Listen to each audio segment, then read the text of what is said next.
to Two Gals and a Glass Half Full. Have you ever heard of lifestyle medicine? Because to be honest, before we started talking with Melyssa today, I have not. So I'm super excited to learn about it. And also, she has an amazing book that the title alone makes me want to read it.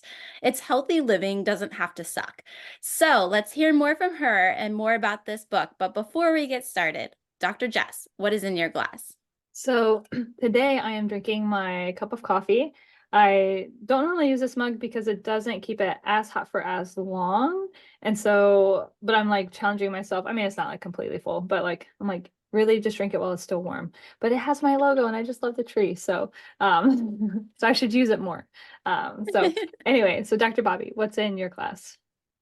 I am having some organic ginger lemon kombucha. I Nice. was from being pregnant and breastfeeding, I had to take a large kind of step away from it, and I'm so excited to add it back into my routine now. Yeah, I love it. And so with us today, we've got Melyssa Allen. And before we do her intro, first, Melyssa, what's in your glass? Ooh, today I have some electrolytes and amino acids from one of my fitness mentors. She has a supplement company called K-Pow Nutrition. Nice. So it's Bang, the amino acids, and I just love it because it's a nice fruity way for me to get some extra caffeine and electrolytes in my day. Oh, I love that. And it's Sounds called good. I Bang, love the the name color. of the Yeah, product. Bang with 2 A's for the amino acids. Oh, that's super smart. So we'll have to find that and tag it in the episode description just in case Yeah, someone's definitely. interested in it. Melyssa, tell us a little bit about you. Like, what's your why? Why'd you write this like really cool sounding book? Oh, yeah. Mostly because I wanted to create something that I wish had existed when I was starting a lifestyle change journey, because I have been a victim of the fitness fads and the diet trends and things like that, and just constantly going on that roller coaster and yo-yo of seeing those short-term results and being miserable while I was getting those results. And then, just kind of falling back into old patterns and habits. So I really wanted to create a resource that people could turn to for a way that they can create a healthy lifestyle they love in a way that is enjoyable and sustainable. So on the professional side of things, I'm a double board certified lifestyle medicine coach. So what that means is I have advanced training in lifestyle medicine, which I know we're going to talk a lot about today, and also health and wellness coaching. So kind of that evidence-based gold standard training to provide effective health behavior change coaching. Yeah, I love that. That's I love every awesome. part of that. And I am so excited to learn about lifestyle medicine. So tell us a little, like, what is lifestyle medicine? It's actually a subspecialty of medicine that looks at using our behaviors and our lifestyle as a way to prevent, treat, and sometimes even reverse chronic conditions that are related to the way that we live. So things like type 2 diabetes, cardiovascular disease, hypertension, and even certain types of cancers. So it looks at 6 foundational behaviors, that being physical activity, nutrition, stress management, healthy sleep, positive social connections, and then avoidance of risky substances. So looking at how we can deliver coaching on a way that's almost like an intervention level. So it looks at it from a therapeutic lens of how can we coach and counsel patients on behavior change with these chronic conditions to really get at the root cause of what's contributing to these chronic diseases. Unfortunately, the world that we kind of live in right now, we look at the symptoms and then we just kind of prescribe things for the symptoms that people are experiencing. And so I've talked and coached cardiologists actually in the past who were experiencing burnout because they do these surgeries to try to cure these patients. And then 3 years later, they come back again with the same exact problem. So it just, really reduces their job satisfaction, which is one of the biggest contributors to burnout. So lifestyle medicine is actually a nice way to help clinicians kind of battle burnout too. It serves as a protective factor when they're engaging in lifestyle medicine behaviors themselves, but also on the flip side of things, it helps create more job fulfillment when they see their patients actually overcoming these chronic diseases instead of just kind of going through that roundabout of like treating symptoms, coming back, treating symptoms again. So So yeah, that's a little bit more about it. I love it. And I love getting to the root cause. I do agree with medicine. And we've talked to a bunch of functional medicine doctors and holistic doctors as well. That is kind of the path that where Dr. Jess and I are super passionate about, Mhm. is kind of treating that whole body. And a whole body is as you said, includes sleep, includes those behaviors. It includes mental Right. stress, mental health, and all that. Mhm. And it's so connected. In our healthcare, we look at one thing and we treat that one thing, and we look at another Yes. thing and we treat that one thing, not realizing that everything's connected. And if we don't Mhm. change the overall human being and help them improve their overall as lifestyle, I like that. Yeah. Um, you're not getting the results you need, and it does get frustrating when they kind of keep coming back. Mhm. And Yeah. it's So frustrating for ultimately, the patient too. oh, exactly. Yeah, because they don't want to live with these diseases anymore, and then they might get like hopeful that their lives have changed, and then it just kind of resurfaces and they're defeated and disappointed again. But even, with prescription medications, there's a lot of times where the side effects can even contribute to worse conditions. Like I know a lot of patients that have sleep difficulties, they'll get prescribed sleep meds, which then either cause them weight gain or daytime fatigue. And so it all, like you said, is interconnected. And so really looking at how we can use those lifestyle behaviors as medicine for our minds and our bodies. Because like you said, it's not just about physical health. All of these behaviors are connected to our mental and emotional health too. Absolutely. And I think thinking about burnout, and that's been a big conversation, especially after COVID, with like Hmm. healthcare burnout. I know I've been in that burnout phase before, and a lot of it does come down to, it's not that you don't want to help patients, it's that you feel like your hands are tied with the tools that you're given. Yes. And in a model where it's like, get them in, get them out, get them in, get them out, like you don't actually have time to talk about lifestyle change, because you just have enough time to like address the biggest fire that's burning. And that's all Right. you have time for. And that's all you're coded for. That's all insurance is going to pay for. And it's Hmm. like, there, you can't do that other part of it. And so not having, and then, being able to refer to a lifestyle medicine coach didn't really exist that I knew of. And so, Right. then you Yeah. get what they term them frequent flyers. And so, and it's awful. So you get this person that Mhm. comes back with either the same thing that's recurred a year later, 6 months later, or something new. And it's Yeah. like one thing after another after another. So you feel like a failure. They feel frustrated. And Hmm. it's like, why am I even like working this hard? It just doesn't seem like this is right. Um, Yeah. but then when you take a step back, which is what I had to do, is take a step back and say, I either leave the profession or I do it a different way. It's Mm. one or the other. But this Yeah. I can't keep doing. Like I know this isn't sustainable for me as a human being. And Right. so not everybody has that opportunity. I understand that the opportunity that I have is really, really fantastic. It's a lot of work. Hmm. However, Yeah. it also is what allows me to practice the way I want to practice. Hmm.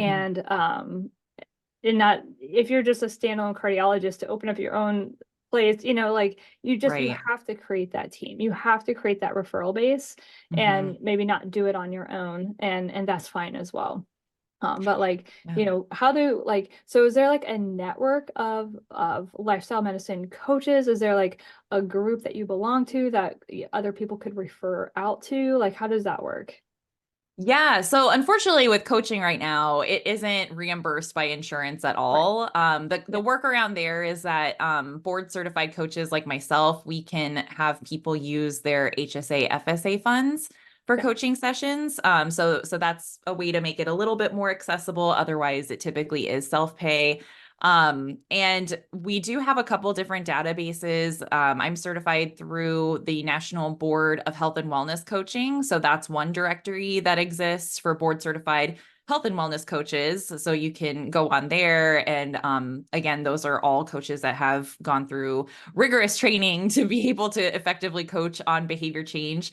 And then on the lifestyle medicine side of things, there's actually different tiers of certifications within that. So there's lifestyle medicine specialists, which are like the physicians that have the advanced training, lifestyle medicine practitioners. I fall under the lifestyle medicine professional category. So those are kind of like the allied healthcare providers that have gone and done their board certification in lifestyle medicine. So we go through the American College of Lifestyle Medicine for that. And they also have a clinician directory on there where you can find doctors, nurses, mental health specialists, like all of the healthcare providers that have this advanced training to be able to refer to and kind of network together. Yeah, I love that, because I think that, the more that we can connect and say, hey, like from a patient side, you can reach out on your own and find stuff. On the Right. healthcare journey side, the healthcare worker, you can reach out. So I do think that that cross connection is what's really important, because if your cardiologist refers you to do something, you're way more likely to buy in than Right. if you're just, listening to some random podcast called 2000 Glass Half Full. Too funny. So any I mean, y'all are doctors, so doctors of physical therapy, which is a lot of training. Yes, But yes. again, when it comes to lifestyle medicine, we're not trained in that specifically, right? So that is something that we would refer out to, and hopefully create that network of like, hey, here's the people inside of the network that we trust and we think would do a good job. But at the end of the day, it's that personal decision. Right. So is it a good fit? Do I jive with this person? Is this inside of my budget? How do I work that budget out for my health? This is something we talked about. I think that was one of our previous episodes of, if it's not typically going to be covered under insurance at this point in time, if you're doing anything preventative, proactive, holistic, functional, like any of these words that really encompass how your body works as a whole system, is going to be cash pay at this point in time. If you let insurance rules dictate your health, you will most likely end up sicker than if you don't. And I hate to say it, that's just how it works right now, because insurance waits until it's the sick model. It waits until you're sick and then you do something about it. And at that point in time, it may or may not be reversible. And so it's very frustrating, and there's all sorts of barriers. However, finding solutions to the barriers is part of what we try and, forecast to everybody and put it out there. So we know a little bit about your journey, and like you didn't have the best experience, which is why you kind of got into this line of work, which I love. So tell us about your decision to write your book. What was that jam? Yeah, I had just personally struggled for so long with, first of all, being so weight centric, which, focusing solely on weight as your measure of health. Which that could be a whole other podcast in itself. But essentially, I really started recognizing that the more I focused on the scale, the more frustrated and defeated I felt, because I was doing all of these healthier habits and either the scale would stay the same or worse, it would increase. And I was like, what is going on? Like, I'm exercising more, I'm eating better. Like, I don't understand why this isn't working. So it really took me, first of all, going to therapy. Highly recommend always seeking therapy or coaching in some way, shape, or form, because it truly helps to just, talk through things with an objective third party. And that's when I really started recognizing that I had this story that my weight is my worth. And that was holding me back from a lot of things, including my health. So I started trying to look at these different programs that were like, okay, build a healthy lifestyle. And it's like, well, you have to give up sugar, and you have to, stop drinking alcohol, and you have to, like all of these things that I personally enjoy. And I'm kind of the rebellious one that's like, if you tell me not to do something, I'm going to crave to do it more. So looking at those really rigid and restrictive programs, like I said earlier, it would help for, maybe a few weeks at a time. But then ultimately, because I had been trying to tap into my willpower so much, I would just go on like this huge binge of like eating all the foods that I enjoy and drinking as much alcohol as I could in like one weekend because I had been craving it for so long, and it just was not a sustainable way to change. So I looked into coaching and I was like, I actually really like this because it's not someone telling me what to do. It's someone asking me questions to get me to think about what I want and what are the realistic changes that I can make and implement. So when it came to the book, I wanted to introduce topics like lifestyle medicine, positive psychology, and tools that can help us to improve our lives. But I also wanted to make it like a self-guided coaching experience where I have the educate section that talks about all of the information around these topics and getting us to know our minds and our bodies a little bit better. That's right. I forgot that Zoom does these little emojis now when you I hold didn't know it. that. Oh I did yeah, not there's some either. fun ones. I mean, I know that we're recording a podcast, but you get like this one, get like some party fireworks. So if y'all aren't watching on YouTube, you should go check it out because it's fun. Absolutely. Yeah. That's awesome. I never knew that. Yeah, it was, I think, some update with, Apple or something like that. But anyway, Yeah. so so coming back to the book, I have the sections that educate you, but then I also have the sections that empower you, where I kind of ask some questions to help you think through what is it that you took away from the information that you just learned, looking at your life ahead, what are some of the things that you would want to change? And then the last section that I have is engage, where you kind of think about what are some of the tangible tips from the chapter that you could bring into your life and kind of start experimenting with, which as we're talking now, I am going to be recording the audiobook this summer, which I'm super excited about. Perfect. And I'm going to do an updated version of the book that includes a fourth section, which is explore, because explore or experiment. I haven't decided which one, because it truly is about people having to play around with these different strategies to find what works best for them, because there isn't a one size fits all approach as much as some people would like you to think there is. Yeah, no, there isn't a one size fits all, and there isn't a magic button or a magic Nope. hand, a magic fruit, a magic anything that like just Exactly. click your fingers and it makes it happen for you. If How only, we right? wish, but that's not how it works. Mhm. Yeah. But I love that you offer both, right? So, because again, when we talk about barriers, one of the barriers is finances to be able to work Right. one-on-one with somebody. And so being able to buy a book and really do that self-guided tour and see like, can I do this on my own, right? And then Mhm. maybe you would need a little bit less of the one-on-one. If you can kind of get started with that mindset shift, it could Mhm. be a way to like, make that less of a barrier. So I'm all about identifying barriers, and that it's not that you failed, you just didn't find your barrier. So if you Yes. didn't do something, it's like, patients will come in, they're like, "Ugh, I've been so terrible. I did not do any of the stretches that you told me to do." I'm like, "Okay, that's okay." And they're like, "Well, you should be mad at me." I'm like, "I'm 100% not Oh mad at man. you. Yeah. Not how it works. Let's talk about why. Like, why didn't you do them? Because it doesn't hurt me that you didn't do them. It hurts Mhm. you that you didn't do them. And so let's explore why. Is it the part of the day? Is it, you don't feel comfortable with it? Is it time Mhm. management? What is it? And let's identify that barrier, and let's try one thing to see if it's most likely this barrier. So let's try this specific strategy and see if it works. And if Yep. it doesn't work, guess what? We learned it wasn't that. So we just learned something. It still isn't a failure. That's Yeah. okay. But this is, because everything I give, this is lifestyle. So you don't Mhm. just like stretch your hamstrings for 3 weeks and then stop, It's like, okay, you're good. right? Like for real, we have to maintain muscle length Mhm. for the Mhm. rest of our life.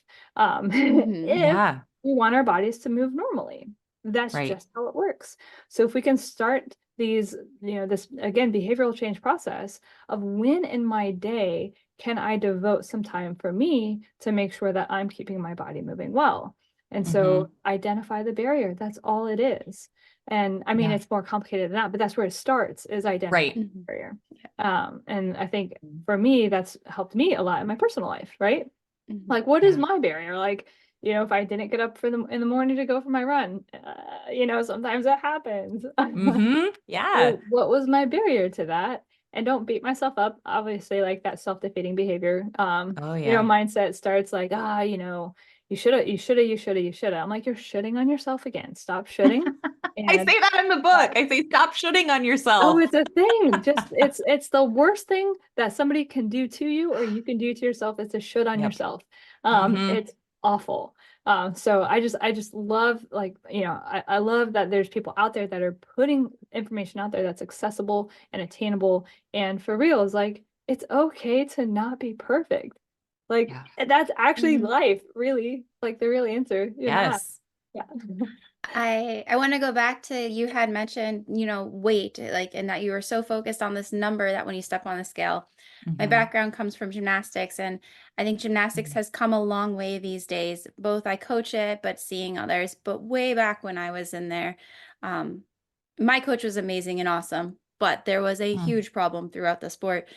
And even though I never had that pressure on me, I still know that number, right? Like, you still know you're in this little leotard, you're out in front of this audience, and there is this pressure to be this certain figure, which that Mhm. part has really improved in gymnastics, and I love it. Yeah. Um, but what amazed me is, like, anytime, like you said, you know, yo-yo, like, try different things, it was always based on a scale. And I can remember one time, it was as an adult, and I've talked about this before. I was just having trouble eating. I'd feel nauseous if I ate. I would feel Mm. nauseous if I didn't eat. Like, my stomach was so upset, Mm. headaches, tired. So I went and I was like, I need to do something. So I did Whole30, like, for inflammation. I was like, I Mhm. gotta find, like, what my body's reacting to. And it was Yeah. a strong enough why that the 5 weeks I did it was not hard, because of everything I felt. But it was amazing. And during that time, I did not work out one time. I ate more than I normally ate. I just changed Mhm. what I was eating. And during that time, I lost 15 pounds. I never once stepped on the scale. It was like a complete surprise at the end of the journey. And I wasn't even Yeah. doing it for the weight loss. I was doing it because my body needed help. And Mhm. it needed to kind of detox from everything. So it was just amazing how much our food plays into that, and how much more improvement I had, not focusing on a number, not focusing on a goal of Right. that, and more focusing on making my body healthy. Mhm. Yeah, and that kind of ties into what both of y'all were just sharing, where like it really starts with how you think about the journey. And so I think it's chapter 2 in the book is mindset matters, because I was like, we got to tackle this first before you moved on to any of the other sections. And it's true because, you know, I had to shift the way I was thinking about like what does health look like? And unfortunately, we're bombarded with all of these messages that like the smaller bodies are typically the healthier ones, which isn't always the case, because for me, I was the most that I ever weighed, but I was working out regularly, doing movement that I enjoyed. I was eating more fruits and vegetables than I ever had in my life before. And yet that number on the scale wasn't changing. So I really had to unlearn all of those stories around my weight is my worth, like weight represents health, and focus on the actual behaviors that I was engaging in and paying attention to those other improvements of health, like my energy levels, my sleep quality. I did take waist to hip ratio because I know that's a little bit more accurate of health status. So, you know, just to even recognize that my clothes were fitting differently, and just learning a new way to look at what a healthy lifestyle looks like. Because yeah, when I was in ballet and oh my gosh, what was that, like 5th or 6th grade? I was the biggest body in the room, but I was the best dancer in the room. And yet I didn't usually get put up front. And in the times that I did, and when I finally like made it to that point where my instructor, you know, like had me front and center leading the group, she told me shortly after that, you need to start watching your weight. And this was 5th or 6th grade. And sorry, grandma. But this was also my grandma's best friend. So luckily, my mom had like planted the seed that she, you know, would love for me to follow in her volleyball days, footprints. And so it took that for me to be like, I think I'm done with ballet. Let's try this volleyball thing. And so even around, like athletic bodies, there's this, perception out there of what an athlete is supposed to look like. And like you said, I think there's been a lot of progress that's been made.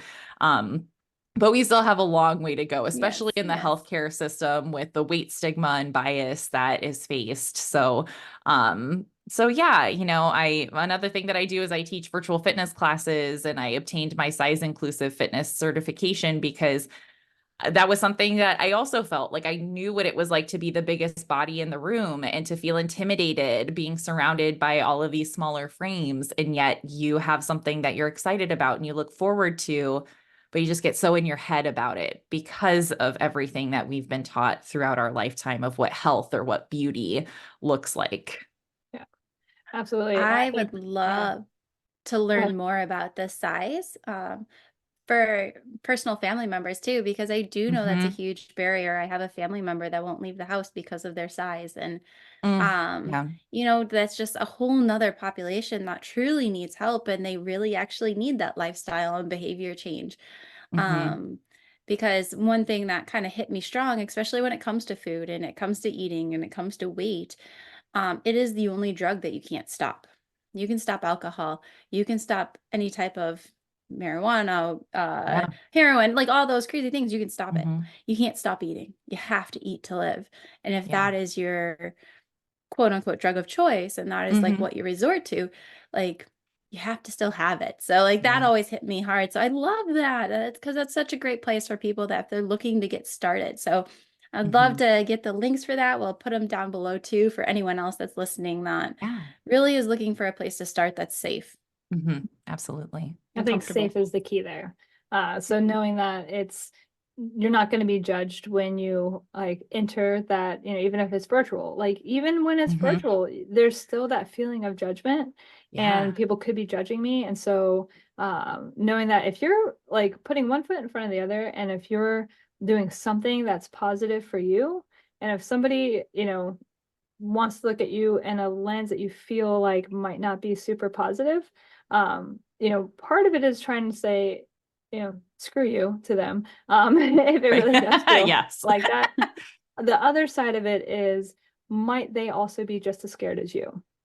Might that be their just face of barrier of like, they are also fearful that you're judging them. And so that fear-based thinking is what really drives a lot of us to not do the stuff that's going to help.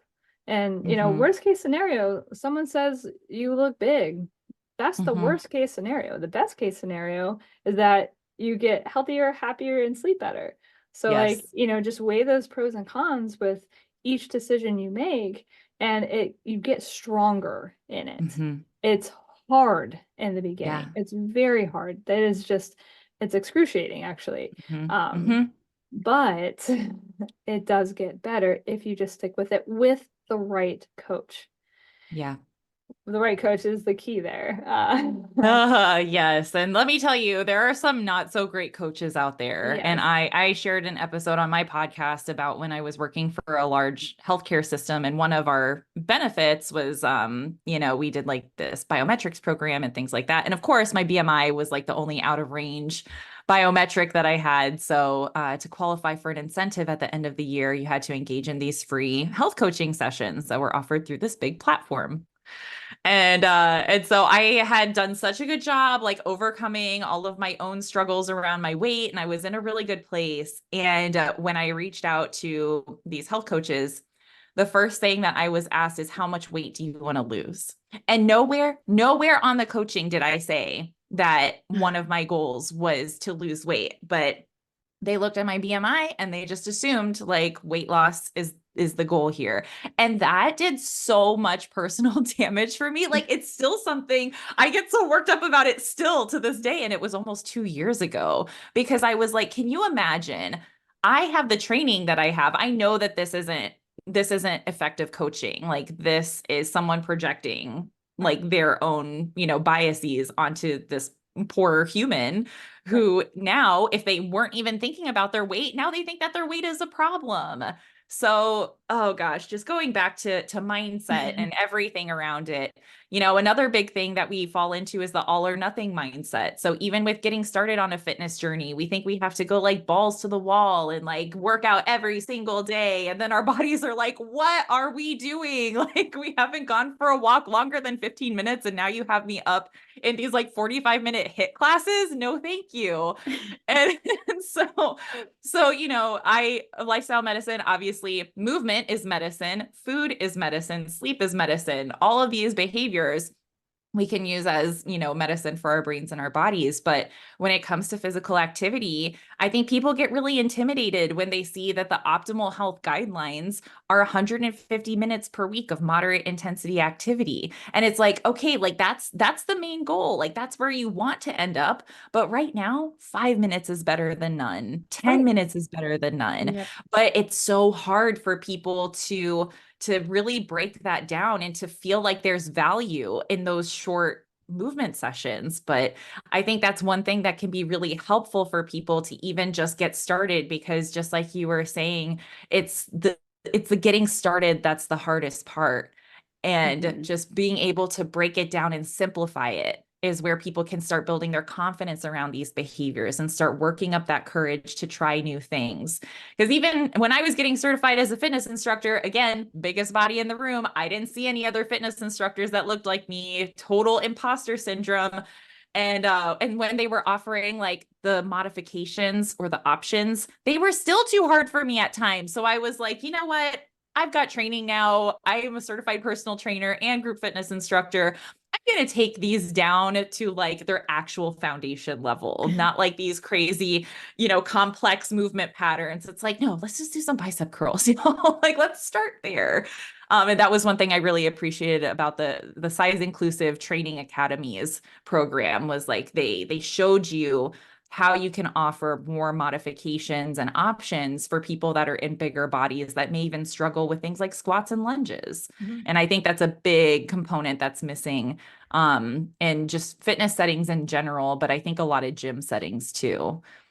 Oh, Dr. Jess and I have a saying that we learned from a professor in PT school, and it's a little bit of something's better than a whole lot of nothing. And it's kind of what we have to remind ourselves every day too.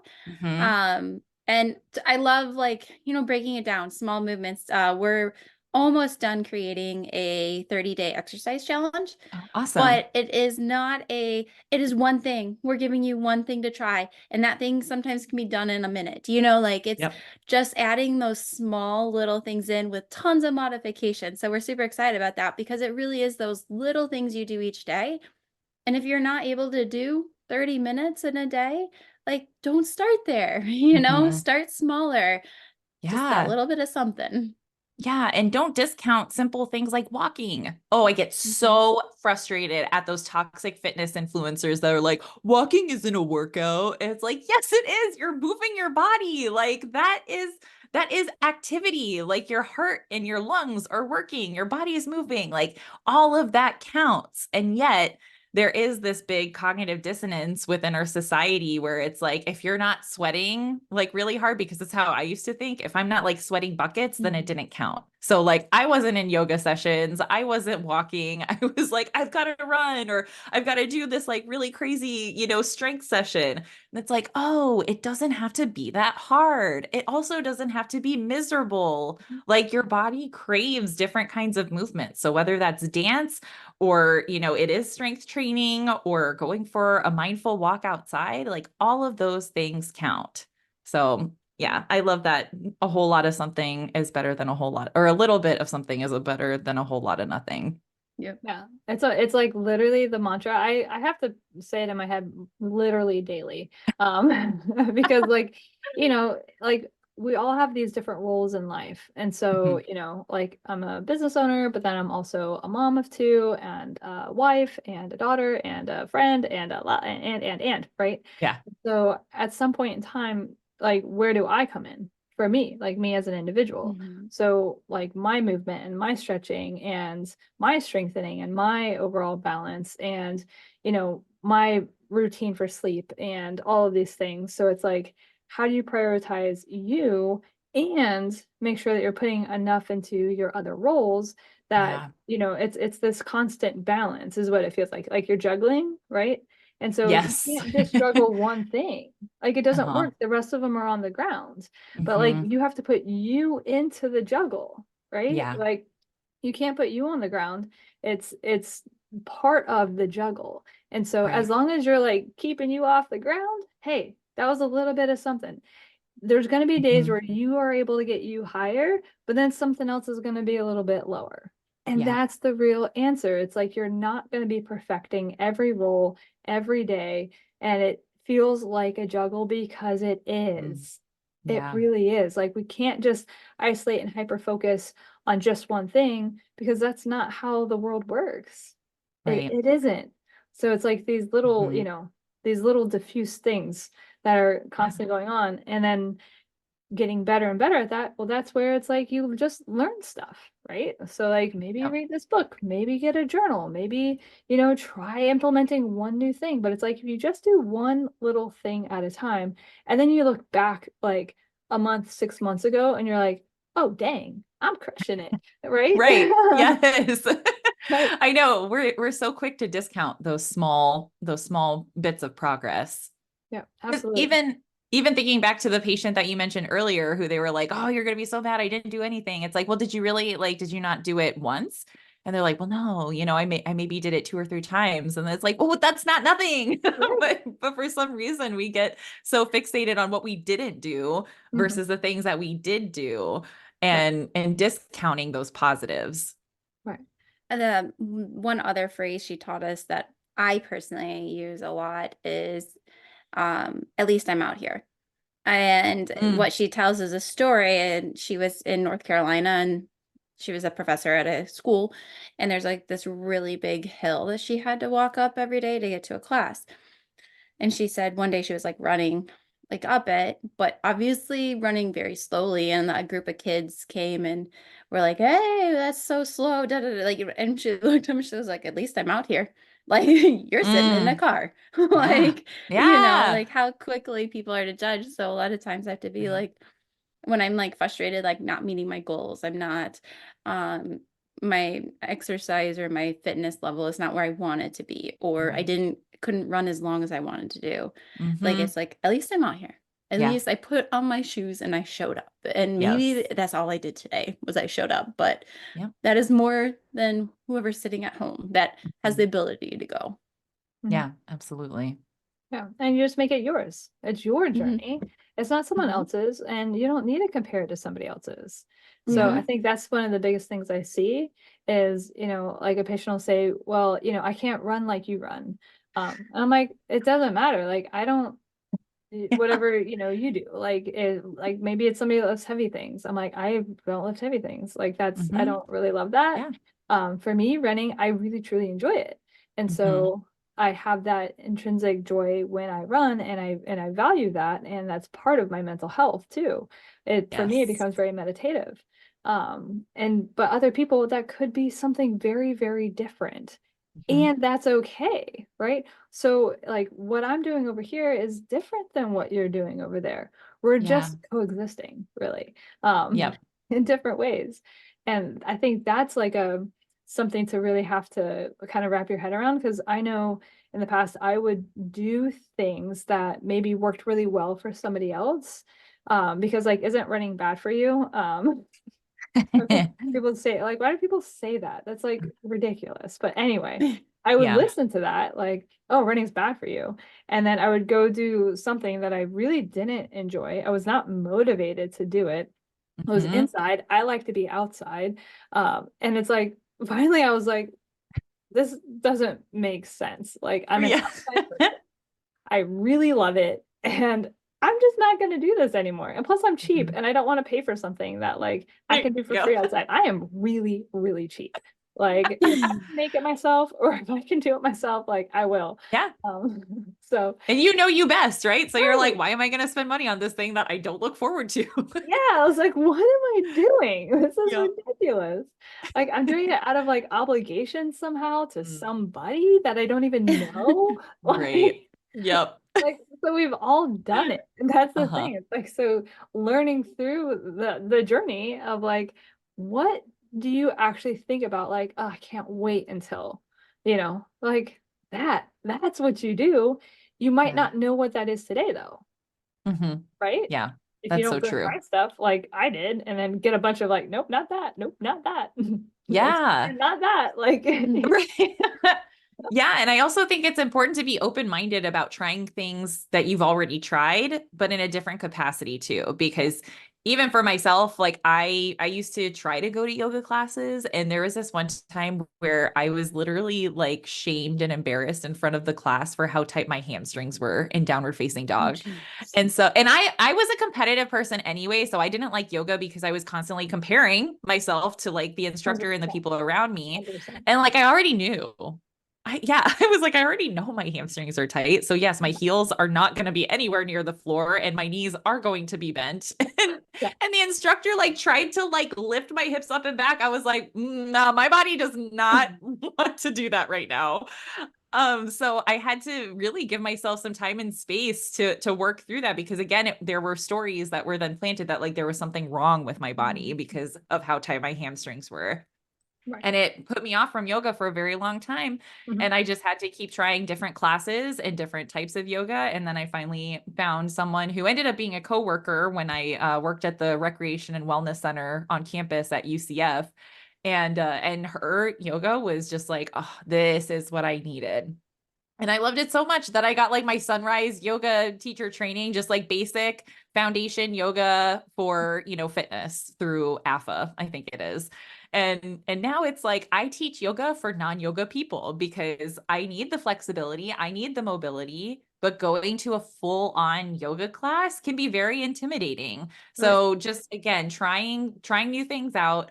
Maybe if it's the same exact fitness format, there may be a different instructor that you really vibe with. And like I said, that's one of the things in my classes, you will never hear me say, let's squat for that J-Lo booty, or like, anything that's going to make you feel like your body isn't enough as it is in this moment. Like that, those are cues that you will never, ever hear in my kinds of classes. But I know I've taken many classes that were, like the turkey burn. So you got to burn off the calories from your Thanksgiving dinner. And it's like, no, thank you. I'm just here to like be around people and move my body. Like that's all I want. But then, yeah, you get fed the guilt and shame, and it just, Mhm. it makes you feel less than, which doesn't contribute to more positive behaviors, because typically when we don't feel well, we're going to engage in behaviors to comfort us that might not be the most helpful. And Mhm. for me, that's, Yeah. comfort eating, like eating my feelings, and, sometimes maybe having a glass of wine too many. And it's just not something that helps you long term. It's the little band-aid to help you get through that moment, but ends up doing more damage in the long run. Yeah. So I think that was like a really, really good point that you brought up. So when you're in a class, I do think that it's important because again, when we talk about recognizing barriers, I think it's also important to recognize when is this actually not healthy for me, right? Mm, Like mhm. because I've stayed in places way too long. And I knew it. Same. I knew the answer. I knew this wasn't what was good for me, but I didn't have that like I'm assessing them just as much as they're assessing me, right? Mhm. I didn't have that kind of mindset. And so Yeah. when you're working with somebody, what are some strategies that you can give them to say when you enter a space, you are assessing them too, right? Is Yeah. this a good fit or not? And if it's not, then find something else. So like what are some Mhm. like just kind of mindset things that you can offer for somebody to just think like when I enter this space, what is my intention as I enter? Yeah, I think it's helpful to check in with yourself before, during, and after the class. Like check in with how you're feeling. Like even as you're walking into the room, does it feel welcoming? Is it clicky? Has the instructor like not come over and introduced herself? Like even from the time that you step foot in whatever facility you're going to, that's something important to pay attention to, is how comfortable do I feel in this space? And if it's the first time that you're there, sure, there's going to be some nerves and some anxiety. But just continuing to kind of check in with yourself throughout the class too, like how am I feeling now compared to when I started? And then again, at the end of class, like, do I feel better now than when I first entered this room? Because that's going to tell you a lot about if you're in the right place. Was this the right fit? And sometimes it may feel a little conflicted, and that's okay too. Like maybe there were parts of it that you enjoyed and other pieces where you were like, I could take it or leave it. And that's all information gathering. And so I think something helpful is to think of yourself as your own experiment, where like it's N of one, right? You're forming your hypotheses as you're going through. And then just truly like evaluating the results and the outcome and saying, what did I enjoy? What didn't I like? Is there something that I can look into doing differently? And how did the people also make me feel? Was I getting dirty looks throughout the class? Was the instructor making an effort to, come in and assist me when maybe I looked a little bit lost? So those are all kinds of behaviors that you would want to notice in the environment that you're in. And especially when it comes to working with a coach, something you mentioned earlier that I wanted to come back to was make sure that you feel comfortable with them. So if they offer like a free consultation or something, whether it's a therapist, a healthcare provider, like anything of that sort, it doesn't matter what kind of treatment modality they use. If you don't feel comfortable with them, you're not going to get the optimal benefits from working with that person. So really making sure that they make you feel comfortable and safe. I think that's super important. And you may have to try a few people, just like healthcare. I always Yes. say you should get Oh, second yes. opinions, things like that. You may have to try a few people, and it's okay. Like our personalities are not meant to match with everyone. Yeah, Yeah. exactly. But I do think that recognizing that it's okay for you to say, I don't feel good or I Yeah. feel great. So one of those two, that feeling is really, to me, I think more important than how many squats or reps or whatever you could do. Yes. Like that feeling of being empowered and feeling better, more energized, like rejuvenated, that is like the key. Like, because that starts everything moving forward. So if what you're doing isn't helping with that, then it's weighing you down and it's got to go. I mean, yeah, it might take time to get there, right? But if it's like something consistent, because I know I've been in yoga classes where they're, like they're doing all sorts of crazy stuff and they're trying to push you into this, and I'm just like, I'm gonna bless my face. Like, I will not like lose a tooth because you think I'm going to do something crazy. Like, not going to happen. And plus, like, can you understand like my risk of injury? Like, do you understand the algorithm in my brain that's going on this entire time? Like, lady, take your hands off me. Right. Like, you have 10 months of training and like all of a sudden you're going to tell me that I'm going to do something on my head. Like, right. Thank you. Yes. off.